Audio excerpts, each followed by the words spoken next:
Hi and welcome to Creating Cadence, a podcast for life and work in motion. I'm your host, Mish Bondizio, and I help high achievers, creative thinkers, and purpose-led business owners to transform their approach to life, work, and business so they can activate more of their potential, make impactful change, and lead meaningful work lives without burning out. The aim of the podcast is to explore how to work well and live well at a cadence that's more sustainable for us, despite this fast-paced world we live in. Its purpose is to champion fresh ideas around creativity, culture, digital wellness, innovation, productivity, sustainability, and the future of work. This is episode 83, the sixth and final episode of season 13, published in June 2025. The theme for this season of the podcast is sustainable business approaches and regenerative flexible working practices. And in today's episode, I'm excited to be chatting with Abigail Best, the Managing Director of Lemongrass PR, a travel PR company that are both BCorp certified and a certified 4-day workweek employer. Abigail shares lots of valuable tips for people wanting to build more sustainable businesses and more regenerative working practices, irrespective of what you do. So I know you'll enjoy this episode. But before we get there, some updates from me. Now, a few episodes back, I mentioned that I had the honor of being a judge for the small business category of the BIBAs, which is the Be Inspired Business Awards, and that we'd completed the interview portion of that process. Well, last week we undertook the practical part of the judging. This is known as BIBAs on tour, in that the judges get to visit the business premises of all of the candidates for the award that they're assessing. It was such a fun day and so interesting to see people in their actual work environments. The award ceremony is only in September though, so they'll have to wait to see who's won, and I wish all the candidates all the best. This week I was invited to judge student presentations as part of my Entrepreneur in Residence role at the business school at the University of Lancashire, which has been so fun. Some of the students are incredibly imaginative when it comes to demonstrating their product ideas. I've also given a keynote talk about the future of work to career leads at a Lancashire Careers Hub conference. With so much change taking place in the workplace as a result of AI tools, students need all the guidance they can get on the best types of skills to be developing to prepare them for their future of work. And lastly, before we dive into the episode, a quick word about our podcast sponsor. I'm a Magic Mind ambassador for several reasons, and like the thousands of people who've left positive reviews on their website, I'm a very happy user of their mental performance shot. And the reason why I continue to use it is because I can feel the difference when I don't. I notice that my mood is less stable, in that I feel more anxious, and that I tend to procrastinate and get distracted more easily when I stop taking it. So I usually have a shot in the morning every 1 to 2 days, especially on days when I've got a lot on and need to keep my energy high across the day. It keeps me even-keeled and focused, so I feel less stressed and I'm less distracted. So earlier I mentioned that we did the BIBAs on tour judging, and I took a Magic Mind shot that morning because it was a long day where I knew I needed energy and clarity throughout so that I could make good judging decisions and show up with the same focus for the first candidate in the morning as I would for the last one of the day.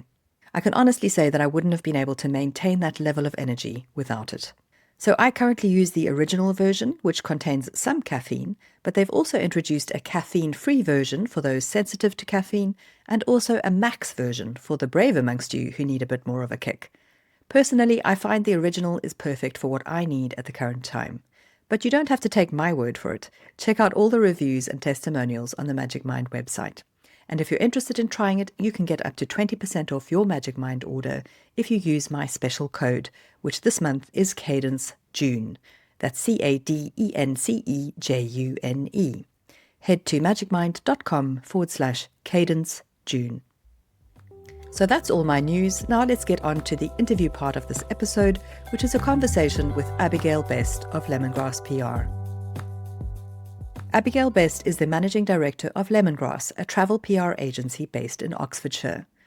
Abby brings over 15 years of travel industry experience partnering with tour operators, boutique hotels, and global tourist boards. She leads a 15-strong team at Lemongrass, delivering impactful and sustainable storytelling through PR, content, and SEO strategies. Her work has supported award-winning hotel launches, brand expansions, and international marketing campaigns, earning the trust of some of the industry's most respected names. A passionate advocate for ethical travel, Abby is an active member of Travel by BCorp and a proud champion of Lemongrass's BCorp status, 4-day workweek ethos, and hybrid working culture. A frequent speaker at global travel and marketing events, Abby shares insights on evolving communications and brand relevance in a competitive landscape. When not working, she explores the outdoors with her 2 boys and an energetic border terrier in their camper van. I was really excited to have this conversation with Abby, but our chat surpassed my expectations because of the detailed insights, lessons, and tips that Abby shared about their journey and experiences of becoming a more sustainable business with more regenerative practices. Hearing about all of these things, it's no surprise that Lemongrass has been named as the Sunday Times Best Place to Work this year, which is the second time they've received this award. You're going to get so much goodness from my conversation with Abby, so if you're ready, let's dive in. So welcome, Abby. It's lovely to have you on the show.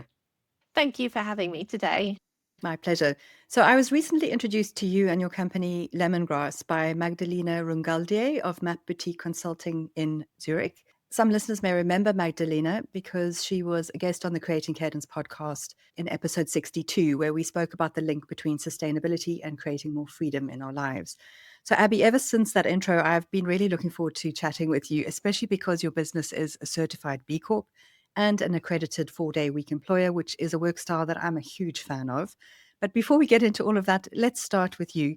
Please, can you tell us more about your current life and work context? Where do you find yourself in the present moment? Oh, so yeah, I was thrilled when Magdalena introduced us. She's a close working partner of ours. So I was thrilled to have that introduction. So I'm managing director at Lemongrass Marketing. I've been at Lemongrass for 13 years and really grown my career there. I guess started from the beginning and then grown with the agency as we've been going through. I am a mum of 2 young boys. Mm-hmm. So thrown into the mix, a massive part of me is obviously being a mum to them, but leading our team of 15 here in Oxford, actually. So yeah, working mum, leading a team of 15 in a very fast-paced environment of PR. Indeed, yes. And it sounds like a very busy and full life that you have. So because of the work that I do around intentional productivity and advocating for building more supportive foundational practices that can help us work and live better, I always ask my guests to share a bit about their personal well-being and productivity tips and hacks. So do you have any regular practices or routines and rituals that you do to support your wellness and to be more focused in your work in what sounds like a very busy life? And how do you deal with the challenges that might come with sticking with them within that life? Yeah, there's certainly lots of challenges, and no matter how many kind of habits you put in place, there's always a curveball that comes through. And I'd say this is something that I've worked really hard on over the last couple of years, particularly as kind of my responsibility and role within the agency has grown. It's something that I've seen is really important. If I don't prioritize myself and look after how I am, then, things tend to go a little bit to pot and can go a bit astray. So what I do for myself, I actually worked really closely with a health coach a couple of years ago and still working currently, Mm-hmm. just really from the educational point of view. So I learned a lot about the importance of having a really high protein breakfast. These things sound so small, Mm-hmm. and I thought, oh, what impact is that going to have? But actually, it does have a big impact on how you start your day. So for me, a high protein breakfast at the start of the day is non-negotiable. Have to do that. Have to start right. And for me, movement as well. I try and do at least 10 minutes of movement first thing, whether that's yoga or a quick strength workout. It's literally 10 minutes in my kitchen or when I'm traveling for work because I'm often away. It's something that I can take with me. And if I know that I can start with those 2 things, that really, really helps me. And there are other techniques that I'm trying to implement as well, such as gratitude and journaling, because I all know that really helps. But I'd say those are my 2 kind of non-negotiables, and getting out for fresh air. It's part of the reason that I got a dog, the responsibility to get me outside, doing something outside in the fresh air. Absolutely. I love that impetus with a dog. You have no choice but to get out a few times a day. Exactly. Yes. What I loved about what you've said there is that those are all quite small, manageable, bite-sized things that you've managed to fit into your life based on the other demands around you. And I think that that's a really important point for people to remember is it doesn't have to be a huge undertaking to overhaul your life. It is about small, positive, consistent changes. Yeah. It can sometimes be really overwhelming. Like you can get a lot of, you need to do this or you need to do that. And you can sometimes think, oh my goodness, where do I start? So that would be one of my things, is just start small, and it's amazing the impact it can have. Totally. And again, the high protein breakfast is really important because it helps with our focus and concentration. We're not being distracted by feeling hungry or affecting our energy Yeah. levels. So a really good point there. Thank you. All right. So I see that Lemongrass was founded almost 20 years ago by your CEO, Mariam. But tell us more about your specific journey to get to where you are now. How did you get into sustainable PR and become such a passionate advocate for ethical travel? Lemongrass has been around for 20 years, founded, like you say, but by Miriam. And I joined really early on in my career in terms of moving into marketing and communications. I was previously more in retail and branding with retail, and I wanted to move more into the travel sphere. And Lemongrass was an agency that caught my eye. And at the time when I joined, we had a really strong focus on it was luxury travel, in all honesty. It was a lot of luxury hotels that we worked with. And as I grew in the agency and me and Miriam worked very closely together to identify what was important to us, that was when our journey and our conversation started around becoming a B Corp. How can we be more sustainable? And we did a lot of work on finding our values, and being a 4-day working week, being a B Corp, really leaned into our values of, leading the way and for the greater good. Those are two core values at Lemongrass. So I guess that having our core values really guided us on that journey to then see where we could make these changes and what that could look like. And it's been a long journey. We certified as a B Corp back in September 2023. Okay. So already coming up to certification. Yeah. But it took us a while to get to B Corp status because we needed to, dedicate the resources to that.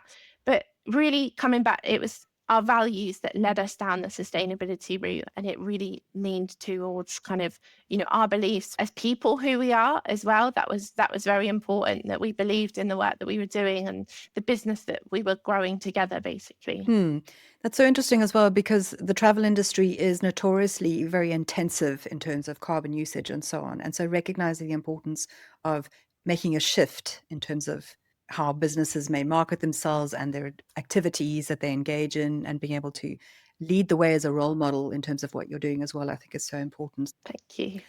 So a core theme of Creating Cadence is about how we build better rhythm, pace, or flow into our life and our work and our businesses so that we can thrive and find meaningful success despite the challenges or uncertainties we face. I see you've mentioned that there's a team of 15 of you, and you're all women as well, which I think is great. So I'm interested to find out a bit more about your working policies when it comes to supporting your team to be their best selves at work and to help encourage a more flexible and sustainable work rhythm. What types of practices do you advocate for in the office, and what made you decide to implement a 4-day week and the other things that you do? Yeah, it's a really good question. So the 4-day week, again, comes back to our values. So it was something we were discussing at the beginning of our B Corp journey. No other agency in PR has ever done a 4-day week. And it very much leaned into us wanting to lead the way and knowing that actually the way people are wanting to work is changing. So how can we, attract the best talent, hold on to the best talent, and give the best, service that we can. So we'd leaned into the 4-day week because it lent in with our values. And it was, a real trial and error to start with in terms of how we implemented it.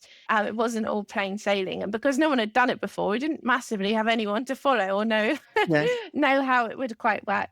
So we trialed it for an initial couple of months, and we varied the days that people were off.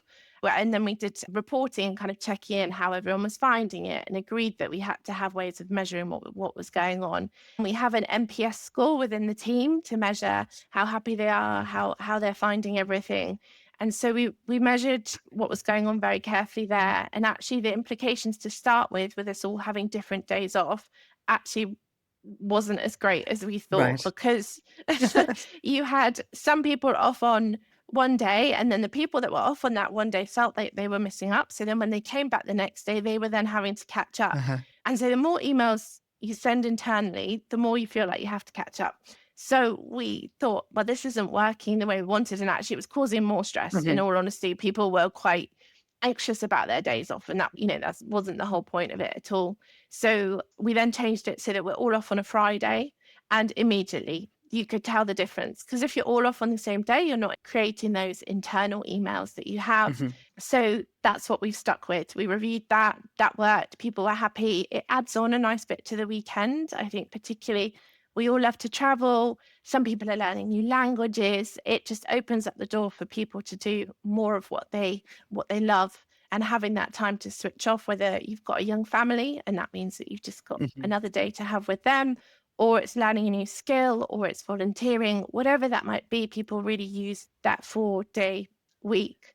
So that's one of the practices that we have in place. But alongside that, we also do hybrid working. Okay. So we have the team in the office on a Monday, Mhm. and that's when we use our face-to-face time. We have lots of meetings, creativity, lunch and learns, everything like that goes on that Monday. So we try and make sure anything face-to-face that needs to happen is prioritized for that Monday. And then the rest of the week, we're working from home. And some people use that and they work abroad, Mhm. maybe sometimes. It's not all the time, but there's that option there. A lot of the team are out and about in different areas of the UK, meeting the media and everything like that. So we've got a flexible way of working where people are in the office on a Monday and then the rest of the time they're working from home. And again, the way we're kind of tracking how this all works is very much through our NPS and regular check-ins with the team as to how do they feel it's going, what does it look like, Mhm. and also checking what the impact is on our clients and the service, because we're a service provider. Sure. People often think, how on earth can you do what you do just in 4 days rather than 5? And so it's been important to track that obviously our clients are still happy, and happy to report that we've got very happy clients through our MPS. Yeah. Oh, that's amazing. I love everything about what you've described there. And I can appreciate that there's a lot of trial and error that goes into it, but I love that you're tracking with data so that you can get a strong sense of what's working, what's not, and adapt and adjust as you need to. Yeah. So, Abby, speaking about the 4-day week, what are the benefits that you've found as a result of implementing this?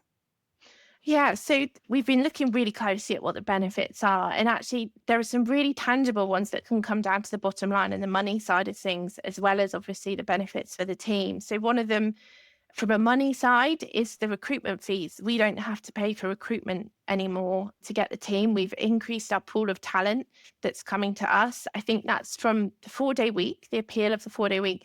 Equally, our hybrid working as well, meaning that people are happy to travel a little bit longer on a Monday if they're only having to do it once. So that's a huge benefit for us, is the recruitment side of things. More people applying, better talent, and not relying on recruiters, which we have done in the past. Mm-hmm.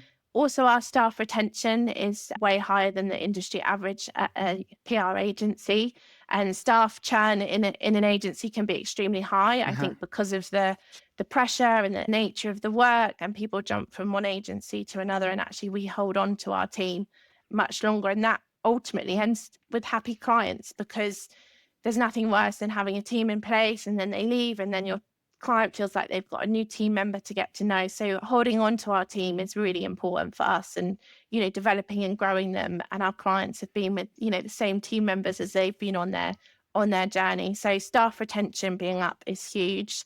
And also awards. We've won some awards for what we've done with our team. We've won the Sunday Times Best Places to Work. So yeah, there's lots of benefits that we've seen, and it's also changed the clients that are coming to us as well. They want to find a company that aligns with their values, those that hold on to their team so that they don't have to deal with lots of team changes. So it's really had a knock-on effect in all areas in a really positive way. That's fantastic. And given that you've all decided that you don't work on a Friday, has that had any impact on your clients, or how do you manage those expectations in industries which pretty much operate 24/7? Yeah, absolutely. I mean, travel's always on. Our hotels and destinations are open 24/7. So yeah, that was one of the main concerns and questions that we had when we were deciding this. We actually have someone who's on call every Friday, but because the team's size it is, it means you're on call one Friday every 15 weeks or Right. something like that. So it's very, very little. And actually, when we've talked to our clients about it, they've been really excited. And again, this leads into our value of leading the way. Other people are thinking, oh, what could this look like for, the company that I work for? Or it changes how they believe work should be, like this kind of preconsidered vision that it's 9 to 5 and you have to be locked to your desk. So it's really challenging the way they think, and it hasn't had a knock-on effect on them. If anything, it's got them really excited, and they always ask us how it's going. Oh, fantastic. Well, thank you so much for sharing about that. I had a little read of your impact report from last year, and I see that you also have some other interesting things in place that support your team, but also help to support the planet and communities. Things like using an ethical pension provider and having an employee carbon budget, which I'd like to hear more about. And you also have some green travel policies. Can you talk a bit around those? Yeah, absolutely. So it's great you read our impact report. That was our first one and felt very scary. It really felt like opening up the doors for everyone to see inside the company and the real heartbeat of what goes on. So yeah, the other practices that we've got our ethical pension provider that we moved to. That was a move that we did again a couple of years ago in line with when we were going through the BCorp process. We also switched banks as well. Right. So they're more ethical bank now as well. So it wasn't just the pension side, but it was also our banking, much to our FD's delight, because ethical banking isn't always straightforward. No, there aren't a lot of providers available either. Yeah. It's tricky. It was tricky, but we did it. It's not always the easy path, but it was the right one. So we pushed through with that. With the carbon budgets, absolutely. We've got, as you mentioned at the beginning, travels. When people think about travel, they think, it's very carbon intensive, which it is. There's no getting away from that, but equally there's very positive effects that travel can have on local communities and those places that you're visiting. So we did want to have a look very closely at our carbon and how we could reduce that. Our first thing was the reduction of that. And that involved really analysing where all our carbon was coming from. A huge percentage of that was coming from our business travel. Right. So travel that we did as a team, whether that was to events, to see our clients. We go on fam trips when we start working with the new clients so we can go and visit them. And a lot of that was just like, well, it's what we need to do. We still need to see our clients. But then we looked at how can we reduce that? So anywhere that we can get to by train, we will do. I've been to Berlin, Switzerland. I've changed the way I travel now to reduce my carbon, and any trips are done by train. Also combining our trips. So the team are encouraged to, we've got a lot of clients in the Dolomites region, for example. So if we're going to be out there, how can we visit different properties while we're out there? And the same for our journalists that we work with. If we're flying them there, how can we combine? So it was a real shift in how we thought about how we traveled and how we can combine trips and our work to make sure that we're having that reduction in carbon that we need to see. And then individually, we each have a figure sat above our heads that we report on. I do it weekly with our Director of Nature, which is a new role that we've got within the team. Lovely. And I look very closely at kind of how we're doing with those carbon budgets. And I've just actually given the quarterly update to the team where, again, we show everyone how we're doing and what that looks like. And it gives everyone a real sense of ownership because they can have a real direct impact on that reduction. And you can see the difference between choosing to travel somewhere short haul via plane or jumping on a train. So it's very visible for everyone to see. We're also carbon literate, actually. Yes. That's another really important factor that came into that side, was making sure that people understood what we were talking about when we were talking about the various scopes. So the full team have gone through carbon literacy training, and we are a certified silver carbon literate agency. So that all came under that remit of education and reduction, and then implementation and measurement and what we could do.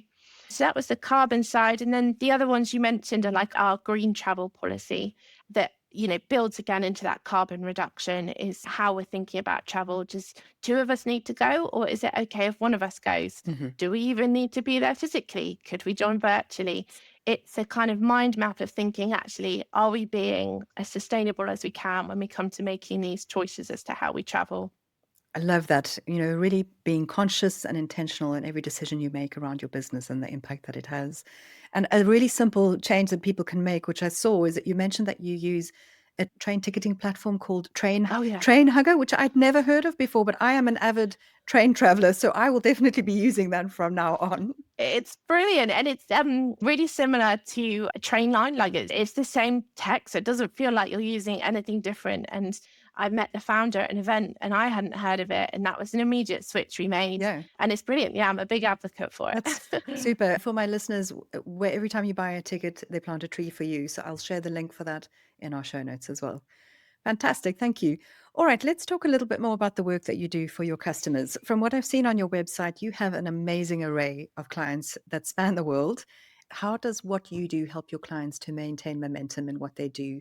And what impact does your sustainability focus have on who you choose to work with?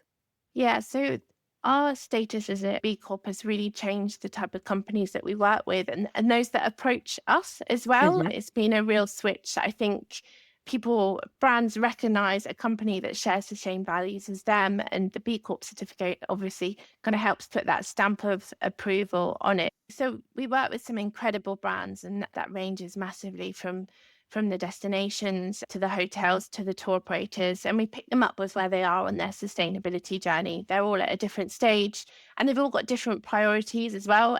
And they've also got different internal teams as well. So some of the brands we work with are really small, and how we help them keep momentum is by being an extension of their team, essentially. We don't like to be seen as external and sat somewhere different in a different office. We've become integral to their team, and just like their colleagues, work very closely with them on moving the brand forward and identifying what's important to them as a brand.